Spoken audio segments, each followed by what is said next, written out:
Hello, everyone, and welcome to another great episode of the Gridiron Glory here with Will and Tad, where we talk about the NFL and all their teams, their successes and their struggles. The Los Angeles Rams defeated the Minnesota Vikings 30-20 on Thursday night football to kick off Week 8.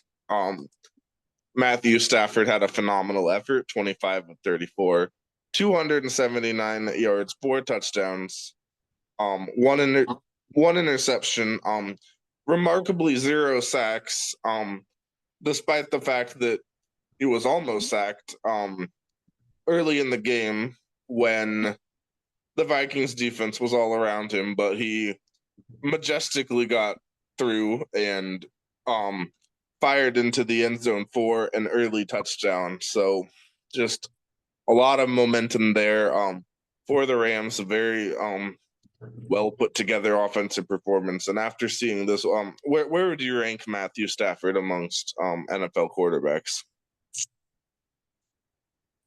I mean, certainly not in his prime. I mean, a Super Bowl winning quarterback, a veteran if nothing else. For sure. And especially when you got your weapons that you do in Kyron Williams, Blake Corum, Puka Nacua, Cooper Kupp, Demarcus Robinson, even a pretty solid offensive line, no sacks allowed.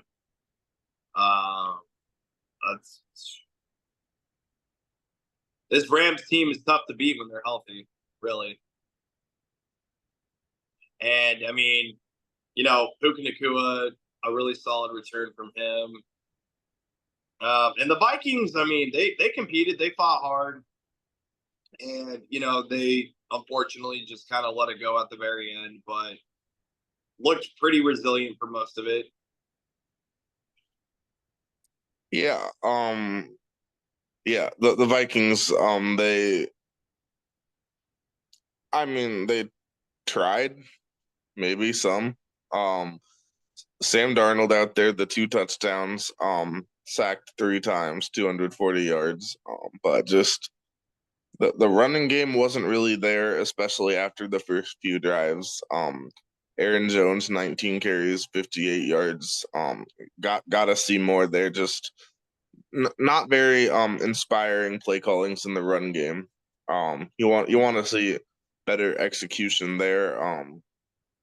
Justin Jefferson, obviously, he had a big game, 8 catches for 115 yards. But outside of Justin Jefferson, no other receiver had more than 2 catches. So maybe you got to work something out there. Get Jordan Addison more involved, to get Jalen Naylor more involved.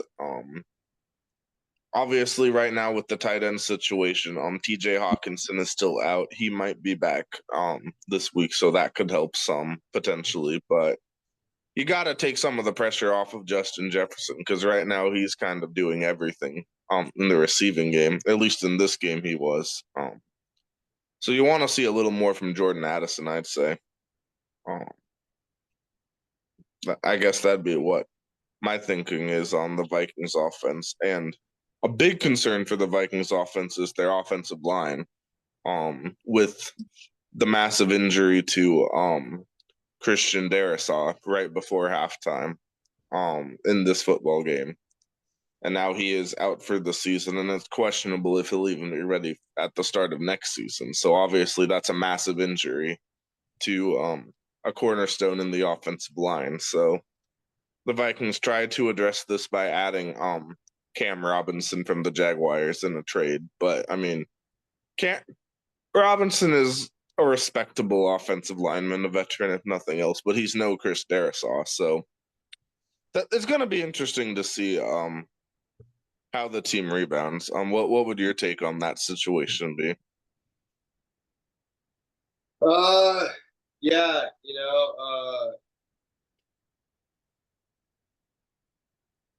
you just hope that it's able to come together well, and then it works out well, and that it's a good fit. Yeah, you would definitely have to hope for that, and hope that the recovery goes well for Darrisaw.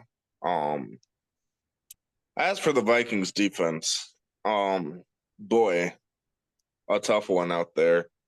That was not their strongest performance. The defense that led the team when they were 5-0, that this defense looks nothing like that defense.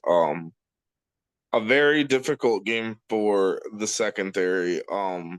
Though it was a positive effort for Byron Murphy, who had an interception, and two other pass deflections. So he was a bright spot on the secondary, but aside from that, they let Nacua, even Demarcus Robinson, Cooper Kupp, got they got worked most of the game. So you want to see better effort in the secondary. You want to see better effort in the pass rush as well. The pass rush wasn't there. So a very brutal game for the Vikings defense. For the Rams defense on the other end, their pass rush got going after the first two drives. The Vikings, they scored the touchdowns on the first two drives. Since then, the pass rush just they cooked. The rookie Jared Verse from Florida State, 1.5 sacks, 3 quarterback hits. Where would you rank Jared Verse, the defensive lineman out of Florida State, as rookie defensive players? Yeah, I mean Jared Burst, he's a guy.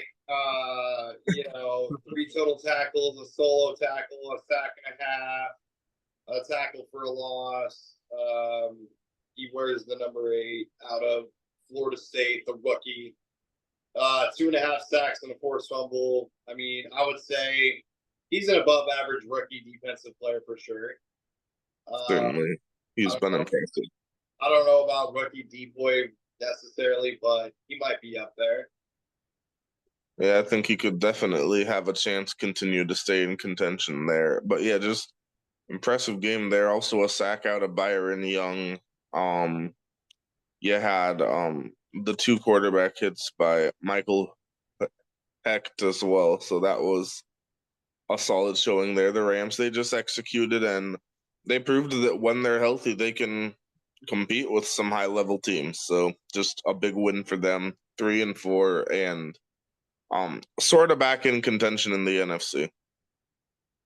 Sort of back in contention, and then next week, the Rams will go on to play their divisional rivals, the Seattle Seahawks, on the road. So a big game there, a lot of implications there for this team.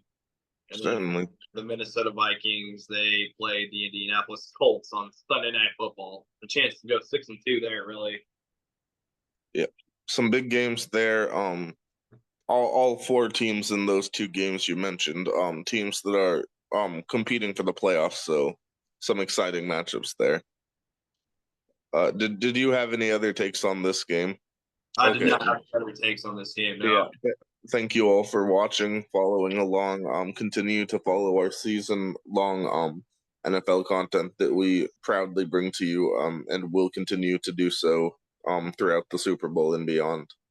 Thank you for watching.